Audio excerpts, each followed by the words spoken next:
Welcome back, everyone. Thank you so much for tuning in. Today we're going to do something a little bit different. We're going to talk about towing coverage on the water, what that is, and is it something you need?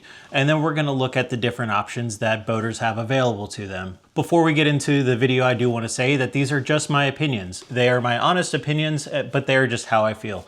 Do your own research, talk to local port owners, talk to some of the locals in your area to get a better feel as well. Now, full disclosure before we get into this, I previously worked in the marine insurance industry for about a decade.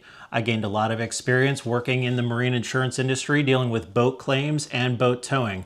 I actually managed a team that was responsible for handling first-party property damage claims on boats, meaning repairing boats that were damaged as a result of like striking a submerged object or sinking. But that team was also responsible for selling and servicing a membership, but also dispatching when a vessel was in need of a tow. While managing the department, I played a pivotal role in helping to rewrite the service agreement, which is basically the contract of the membership. The new service agreement provides better coverage at the same price with just a freshwater and a saltwater option. This was a huge improvement for boaters, and it did not come at any additional cost. So with that said, I'm going to try to remain honest and unbiased as I give my opinions on the subject. Before we get into today's video, I want to say this is not a sponsored video. There is no financial affiliation or even any obligation for me to recommend one over the other. These are simply my opinions. So first I want to get into what do I mean when I say a tow. A tow is specifically when a vessel breaks down on the water and it is inoperable and unable to proceed under its own power from point A to point B.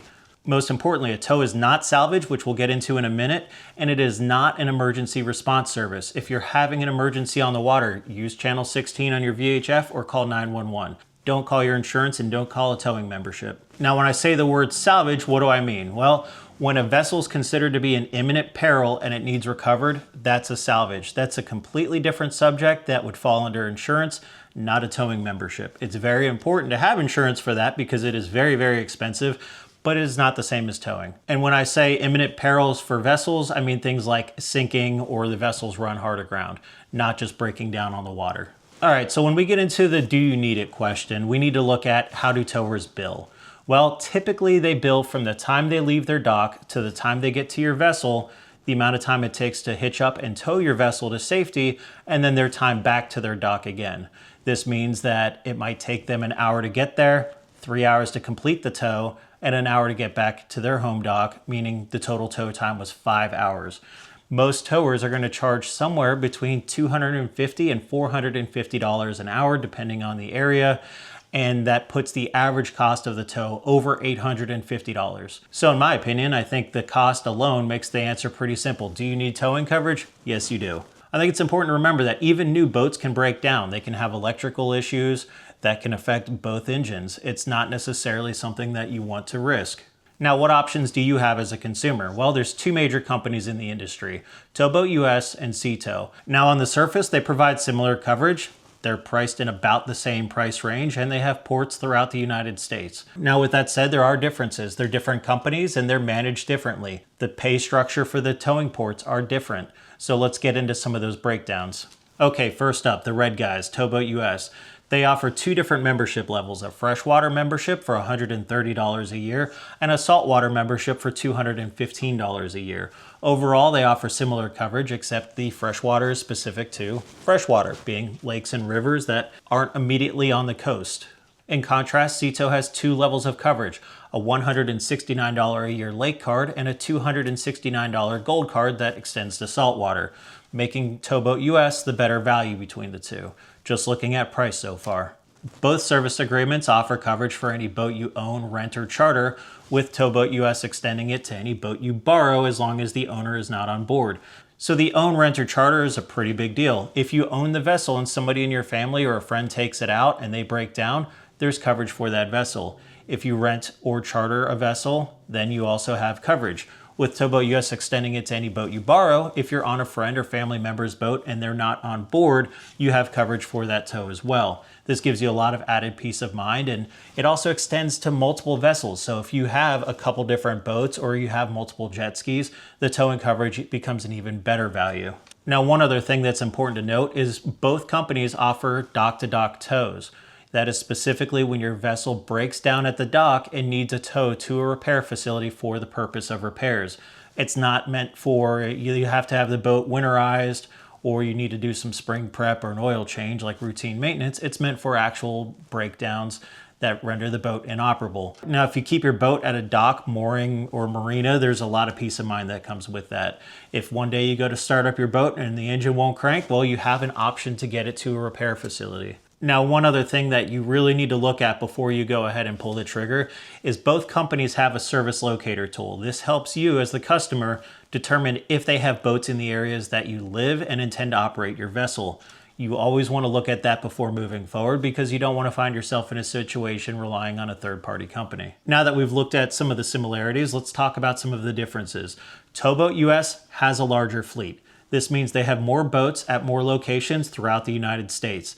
If you're someone who likes to travel with your boat, I've fished all over Florida myself, it gives you a lot more peace of mind knowing that they're probably where you're going to be boating. Again, you can confirm that with the service locator tool. Having more boats in especially crowded areas like South Florida gives you an added benefit because that typically reduces the wait time. The busiest weekends of the year are typically going to be Memorial Day weekend, Independence Day, and Labor Day. If you get stranded out on the water, there's probably going to be a wait time for the tow.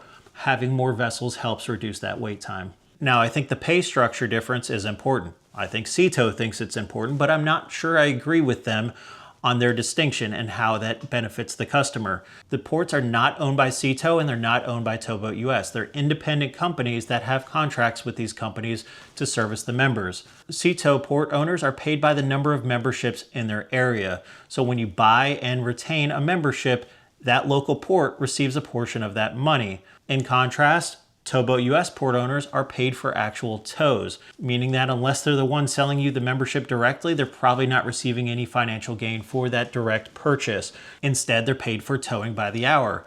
This means that when they complete that 10-hour tow, they send the invoice in, and that invoice, as long as it checks out, is paid. Now, based on SeaTow's website and marketing material, I think they see this as a benefit, not a con. I like to look at it as who has more incentive to tow you when you break down, the company that has already taken your money or the company that needs to complete the tow in order to receive the money. Personally, I think that the company that is incentivized to complete the tow is the company that's paid for the tow. Some of the negative stories I've heard from SeaTow's side is that the towers do not want to actually do the tow. They want to do on-the-water troubleshooting and then even pushing back their estimated time of arrival until you finally give up and call someone else. May or may not be true. I have not independently verified these. I don't really have a way of doing that, but something to consider when you're looking at it. And again, every port is different. They're different owners. Some locals have outstanding customer service from SeaTow. Some have outstanding customer service from TowBoatUS. So what I'm ultimately saying is your mileage may vary there. I think there are some outstanding captains on both sides, and I think overall, you're probably gonna have a pretty good experience. Okay, now the big question, who do I recommend? Well, my personal recommendation is TowBoatUS, but you ultimately have to decide what is best for you. Make sure there's ports in your area with vessels that can service where you intend to fish or operate your vessel. Now, with that said, does my recommendation tie back into my experience and what I did for work before YouTube? Yes, it does. I have no obligation to recommend TowBoatUS. This is not a sponsored video. I have no financial obligation or benefit for recommending them, and I have no moral or other obligation to recommend them either. It's simply my opinion that TowBoatUS is the better option in most scenarios. It's a more affordable option with more towing vessels at more locations across the US with similar towing coverage between both companies. I've met hundreds of port owners across the United States, and I think they're all great people. They're all a pleasure to work with, and most importantly, they prioritize safety. TowBoatUS works very closely with the Coast Guard in their area, and there's a huge focus on proper training and proper safety across the industry. Now, I think the emphasis on safety is a huge benefit to the customer. You want a good experience and you want a safe experience. You want captains that have been thoroughly vetted and have gone through a lot of additional training. Now, that's not to say SeaTow doesn't train their captains and they don't care about safety, but from what I've seen, there's a huge emphasis on safety on the TowBoatUS side, and I think that goes a long way. Also, they provide similar coverage at the end of the day, but TowBoatUS is cheaper. And although the coverage is similar, TowBoatUS has more ports, they have more vessels. It's just ultimately going to be more accessible to you. And I think the payment structure, despite the advertising and what it says, is better on the TowBoatUS side.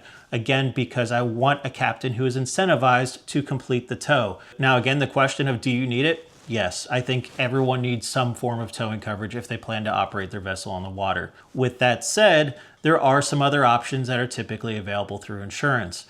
In most cases, you can add additional towing coverage to your policy at a more affordable price. However, it's important to remember that that only applies to the vessel on the insurance policy in most cases, and there's probably going to be some other limitations about dock-to-dock coverage and other restrictions that might apply.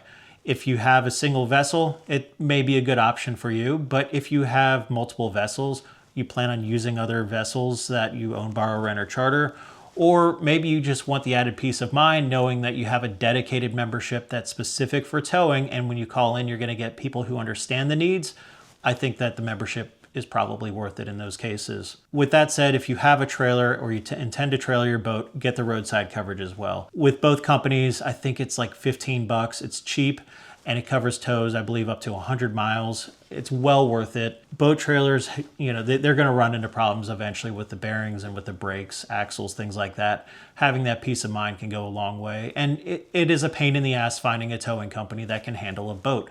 It's typically on a flatbed, and you already have the height of the flatbed in addition to the trailer and boat and everything else. It's nice having a company who will call around and find a company that can handle that for you. Now, with that said, these are just my opinions. It's important to do your own research and find out what works best for you, and most importantly, if they have the towing vessels in your area. I think both options could lead to a great experience, and both options could give you peace of mind. All right, everyone, thank you so much for watching.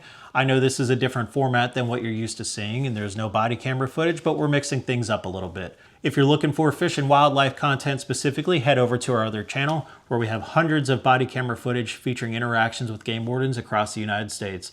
Thank you so much for watching and have a good day.